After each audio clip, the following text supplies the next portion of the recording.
I've always been the second choice, the afterthought in my family. My name is Lucy. I'm 29 years old. And for as long as I can remember, my sister Jamie has been the golden child. She's 4 years older than me. And according to my parents, smarter, prettier, and more talented in every way. Lucy, you need to understand that you're not as gifted as your sister, my mom would say, not even trying to soften the blow. We don't want you to have false illusions about yourself. Growing up with that kind of encouragement was tough, but I learned to deal with it. I had to. When Jamie graduated high school, my parents pulled out all the stops. They paid for her to attend a good college and even rented her an apartment because she didn't want to live in a dorm with those people. Meanwhile, when my turn came 3 years later, my parents dropped a bomb on me. "We don't have money for your college," Dad said flatly over dinner. "You'll have to figure something out on your own." Jamie was sitting right there, texting on the new phone they bought her, not even looking up. So that's what I did. I worked at a local cafe for a year, saving every penny I could while living with my parents. Then I took out a student loan and enrolled in college. For 4 years, I juggled classes and work shifts, coming home exhausted to parents who barely acknowledged my efforts. After graduation, I landed an entry-level job at a marketing firm. It wasn't glamorous, but it was a start. I was drowning in debt, my student loan, rent for my tiny apartment, saving for a car to replace my dying one. But I was making it work. Then my parents invited me to dinner. "We need to talk about something important," Dad said, his voice unusually serious. I felt a knot form in my stomach. "What's wrong?" "Your father's hours were cut at work," Mom explained, reaching for his hand. "We're having trouble making ends meet. We were hoping you could help us financially, just until things get better." I hesitated. "I don't know if I can. I'm already stretched thin with my loan payments in." "Forget it." Dad cut me off, his face hardening. "I guess dinner's canceled. I've lost my appetite." They both stood up, leaving me sitting alone at the table, guilt crushing me like a weight. After a few days of sleepless nights and stomach aches, I asked my boss for extra shifts. Then I called my parents. "I can send you $700 a month," I told them. "That's the absolute most I can do right now." "That will do for now," Mom replied, her voice instantly warming. "And when you get that promotion you're working toward, you'll be able to help us more." Not "thank you," not "we appreciate it," just the expectation that I'd give them more as soon as I could. For 2 years, that's exactly what I did. I sent them $700 every month, while Jamie, who had a good job by then, continued to receive money from our parents. They even paid for her vacation when she got promoted at work. When I finally got my own promotion, there was no celebration dinner, no congratulatory call. Just a message from my mom. "That's wonderful, honey. We were thinking you could increase your monthly contribution to $1,000 now." I wanted to say no. I wanted to scream that it wasn't fair. But I knew what would happen. The silent treatment, the guilt trips, the passive-aggressive comments. So I agreed. "That's my good girl," Mom said. And I hated how those words made me feel both pleased and used at the same time. For years I worked and saved and struggled, until finally, I made the last payment on my student loan. 7 years after graduation, I was free of that burden. I felt lighter than I had in years, like I could finally breathe. That evening, I bought a bottle of expensive wine and drove to my parents' house to celebrate. When I walked in, Jamie was there too, lounging on the couch like she owned the place. "What's the occasion?" she asked, eyeing the bottle. "I made my final student loan payment today," I said, unable to keep the pride from my voice. "I'm officially debt-free." Jamie snorted and rolled her eyes. "That's what you're celebrating." "God, Lucy, that's so boring." Before I could respond, she snatched the bottle from my hands and turned to our parents with a bright smile. "Let's celebrate something that actually matters," she announced. "I met this amazing guy. He's loaded, and I'm bringing him to meet you next week." My parents' faces lit up in a way they never did for me. They didn't say a word about Jamie taking my wine or hijacking my moment. They just started asking her questions about this guy, completely forgetting why I'd come over in the first place. I sat there for an hour, picking at a plate of cheese and crackers, before slipping out the door. No one even noticed I was gone. That night, lying in bed, I stared at the ceiling and wondered if things would ever change. The loan was paid off, but I still felt shackled to my parents' expectations, to their demands, to the role I'd always played in our family. After the wine incident, I pulled back from my family. Our communication dwindled to my parents' monthly reminder calls. "Don't forget to send the $1,000 this month, Lucy. No questions about my life, my work, or my happiness. Just the money." I didn't call Jamie either, and she didn't reach out to me. We'd never been close, but now the distance between us felt like a canyon. So I was surprised when my phone lit up with her name one Tuesday afternoon while I was at work. "Hello?" I answered cautiously. "Lucy, finally. Listen, my birthday's in 2 weeks, you know," Jamie said without bothering with pleasantries. "I'm turning 33, and I'm having a party at Bellini's." Bellini's was one of the most expensive restaurants in town, of course. "I'm sending you 3 gift options," she continued. "Pick one and get it for me. Otherwise, you'll probably get me something useless like last year." Last year, I'd given her a handmade photo album with pictures from our childhood. She'd barely glanced at it. "And don't be late. Reservations at 7. With that, she hung up. Minutes later, my phone pinged with her message. 3 links to items: a designer handbag, $850, a pair of earrings, $650, and a cashmere sweater, $550. I clicked on the sweater link, the least expensive option, and ordered it with express shipping. On the night of Jamie's birthday, I dressed, carefully in a blue dress I'd been saving for a special occasion, wrapped her gift in silver paper with a matching bow, and headed to Bellini's. The hostess led me to a large round table where a dozen people were already seated. My parents and Jamie occupied the center positions, while I was directed to a seat at the far edge, wedged between my cousin Todd and my aunt's friend Marge, whom I barely knew. The waiter came by with champagne, and soon it was time for toasts. My father stood first, raising his glass toward Jamie. "To our beautiful, brilliant daughter on her 33rd birthday," he said, his voice thick with emotion. "Your mother and I couldn't be prouder of the woman you've become. We love you more than words can say." My mother stood next to him, tears in her eyes, and pulled out an envelope. "This is just a small token of our love," she said, handing it to Jamie. Jamie opened it and gasped dramatically. $25,000? "Mom, Dad, you shouldn't have." I nearly choked on my champagne. $25,000. The most they'd ever given me was a $300 gift card for my 25th birthday, and they'd complained about that. "We wanted to help with your down payment," Mom explained. "We know how much you want your own place." Jamie stood, visibly moved, and raised her glass.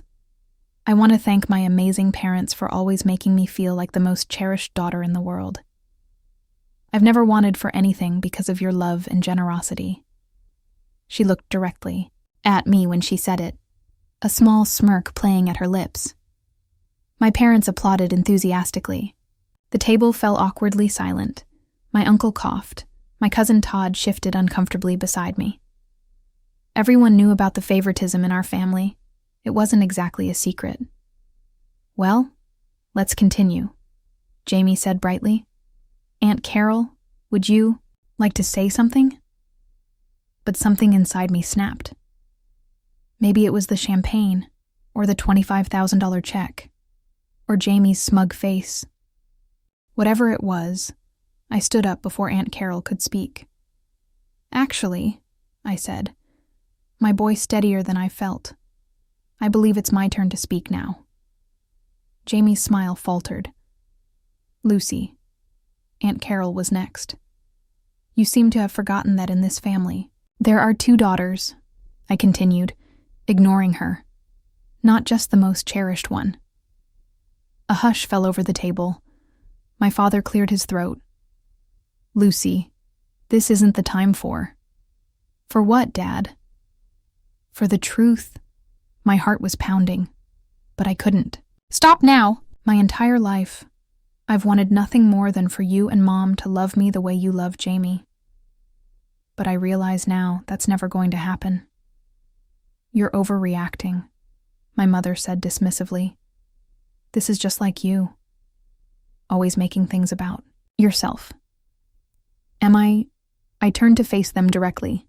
"What's the address of my apartment?" My parents looked at each other, confusion on their faces. "You don't know, do you?" "Aunt Carol, do you know where I live?" My aunt nodded. "The Parkview Apartments on Maple Street, apartment 3B. I turned back to my parents. "What company do I work for?" Their faces flushed red. My father stammered. "It's that marketing place." "Reynolds and Associates," my aunt supplied quietly. "You see," I said, looking around the table, "my own parents don't know the most basic facts about my life. They've never visited my apartment or asked about my job, but that doesn't stop them from taking $1,000 from me every month." "Lucy, stop this right now," my mother hissed. "You're embarrassing us." Jamie stood up, her face contorted with anger. "This is my birthday dinner. Get out if you can't behave." I ignored them both. "I'm done," I said, my voice surprisingly calm. "From today, I'm not sending you money anymore, and I'm done pretending we're a family." "You can't do that," my mother cried out. "We're counting on that money." "Then I suggest you ask your most cherished daughter for help," I replied, placing Jamie's gift on the table. "Happy birthday, sis." With that, I walked out of Bellini's, leaving behind a table of shocked faces and my family's sputtering protests. As soon as I got to my car, I turned off my phone. My hands were shaking so badly that I had to sit for 5 minutes before I could drive. Had I really just done that? Had I really just stood up to my family in front of everyone? The drive home was a blur.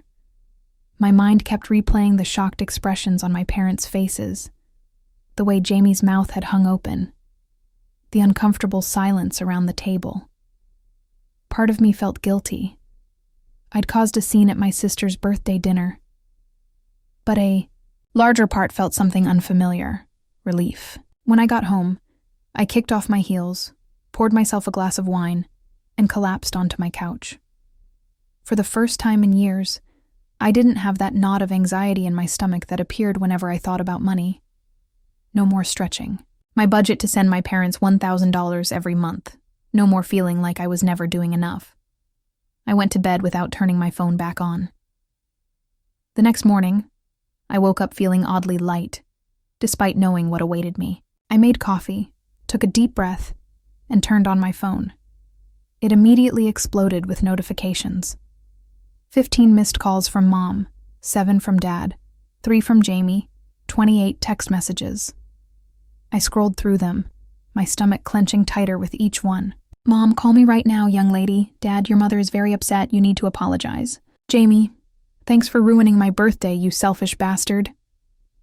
"Mom, we're counting on that money, Lucy. This isn't fair to us." "Dad, after everything we've done for you, this is how you repay us?" I laughed bitterly at that last one. Everything they'd done for me? Like what? Telling me from childhood that I wasn't as good as my sister? Making me work and take out loans while they paid for everything for Jamie? But then I noticed other messages from relatives who had been at the dinner. "Aunt Carol, I'm proud of you, Lucy." It needed to be said. "Cousin Todd, that was intense last night, but you stood up for yourself, finally. Uncle Bob, your parents have always played favorites. Good for you for calling it out." Their support brought tears to my eyes. I hadn't expected anyone to take my side. I took another deep breath and opened my banking app.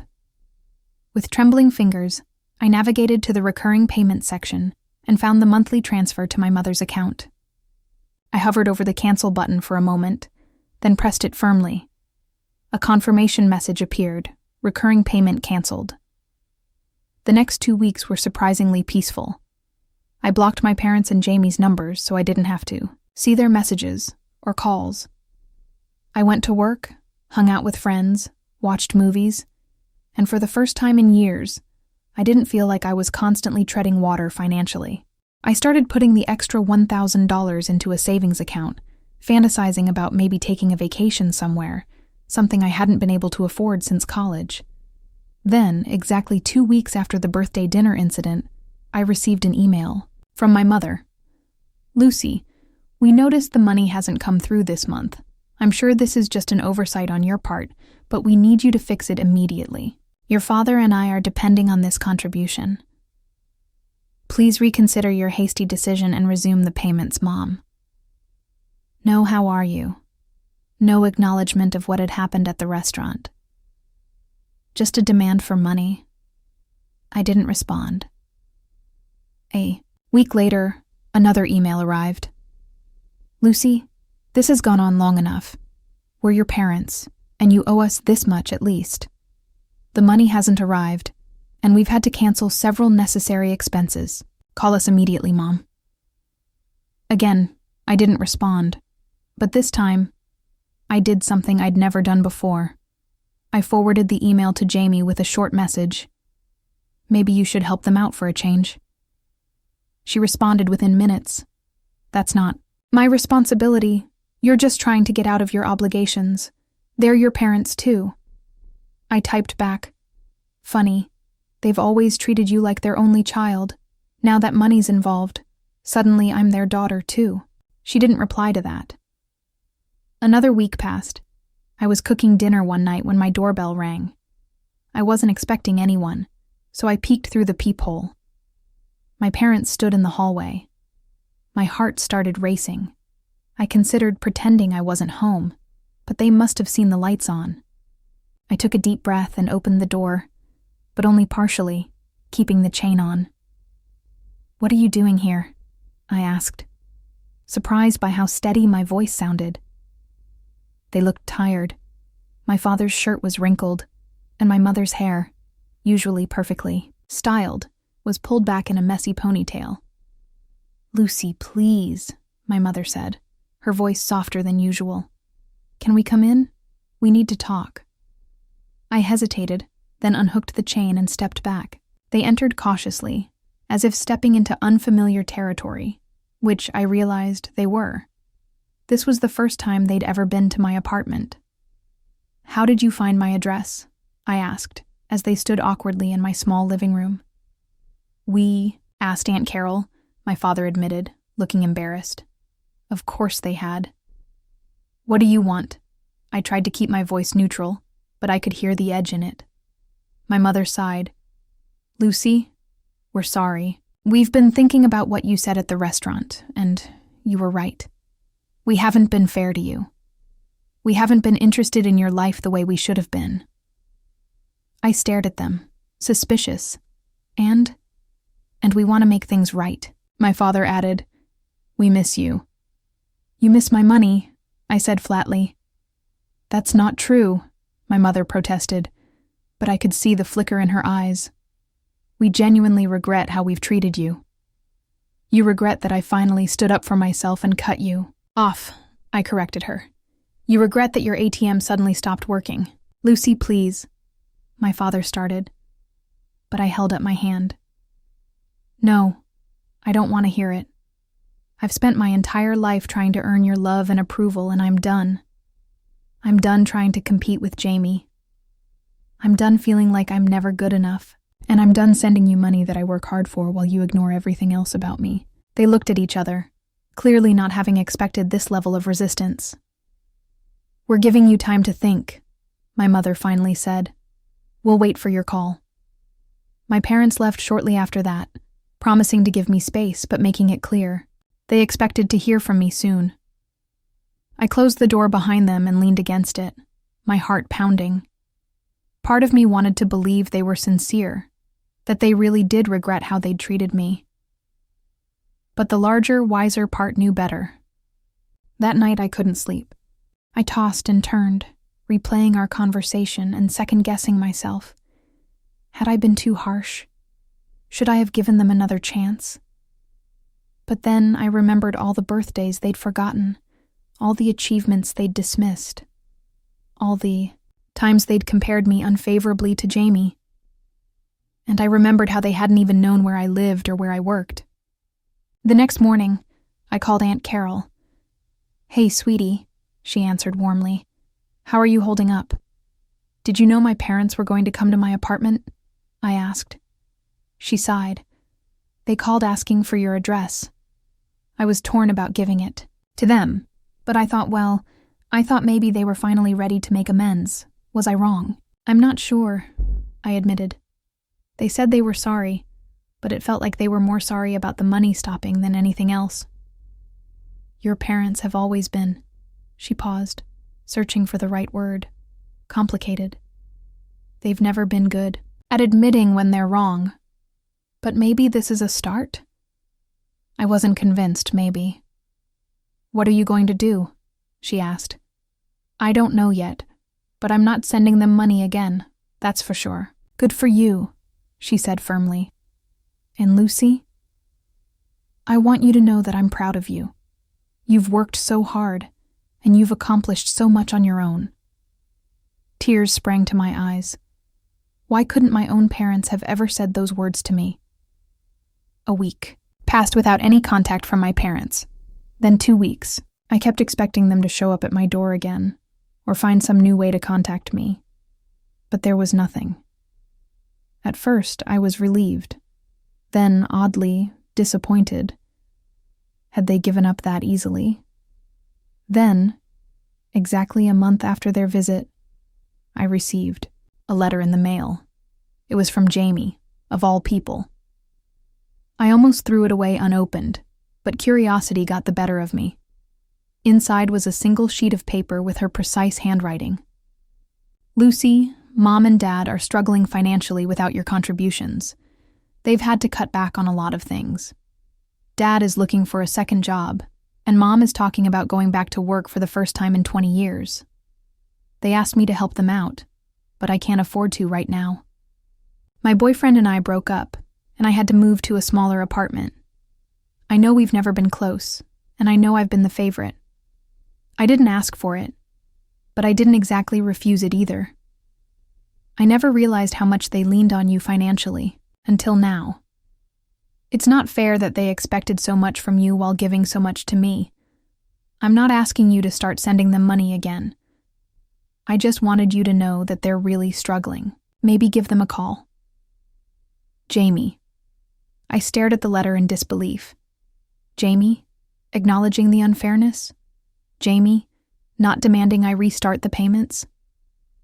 It was so out of character that I read the letter 3 times, looking for the catch, the guilt, trip, the manipulation, but there didn't seem to be one. That evening, I sat on my balcony with a glass of wine, watching the sunset and thinking about my family. For the first time in my life, I was financially comfortable. My student loans were paid off, I was saving money each month, and I had even started looking at cars to replace my aging sedan.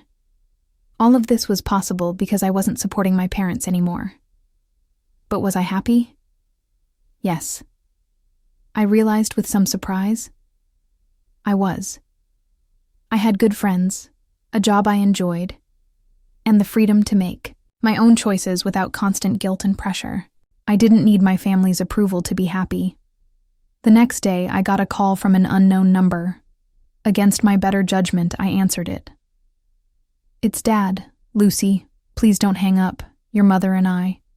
We've been doing a lot of thinking." I waited, saying nothing. "We were wrong," he continued, his voice breaking slightly. "We've always been wrong about how we treated you. We took you for granted. We expected too much and gave too little. And we're sorry, truly sorry." It was the first genuine apology I'd ever heard from him. But I'd been fooled before, Dad. No. "Let me finish," he interrupted. "We don't expect you to send us money again. That's not why I'm calling.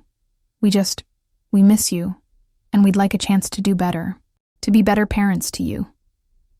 I closed my eyes, torn between hope and suspicion. I don't know if I can trust that. I understand, he said quietly. We haven't earned your trust, but if you're willing, we'd like to try. Maybe we could meet for coffee sometime, just to talk. I thought about it for a long moment. Maybe, I finally said. But not yet. I need more time. We'll wait, he promised, however long it takes. After we hung up, I sat for a while, processing the conversation. Was this another manipulation tactic? Or had they genuinely realized what they'd done? I wasn't sure, and I wasn't ready to find out just yet. The next few months were transformative. With the extra money I was saving, I was able to move to a better apartment and finally buy that new car. I got another promotion at work, and this time. I celebrated properly, with my friends, who were more like family to me than my actual family had ever been. I stayed in touch with Aunt Carol and a few other relatives, but I kept my distance from my parents and Jamie. I needed that space to figure out who I was without their expectations and judgments hanging over me. 6 months after the confrontation at the restaurant, I finally agreed to meet my parents for coffee. It was awkward and tense at first, but also different. They asked questions about my life, my job, my new apartment. They actually listened to my answers. There were no comparisons to Jamie, no subtle digs about how I could be doing better. As we were leaving, my father said, "We're proud of you, Lucy. We should have told you that a long time ago." Those words, so simple and yet so profound, brought tears to my eyes. I didn't say I forgave them. I wasn't there yet. But for the first time, I thought that maybe someday I could. In the year that followed, I rebuilt my life on my own terms. I started dating again, made new friends, even took a solo trip to Europe with money I'd saved. I learned that I was stronger than I'd ever given myself credit for. I learned that I didn't need my family's validation to be happy. My relationship with my parents and Jamie remains complicated. We're slowly rebuilding trust, one careful step at a time. Sometimes I think we might never be truly close, and I've made peace with that possibility.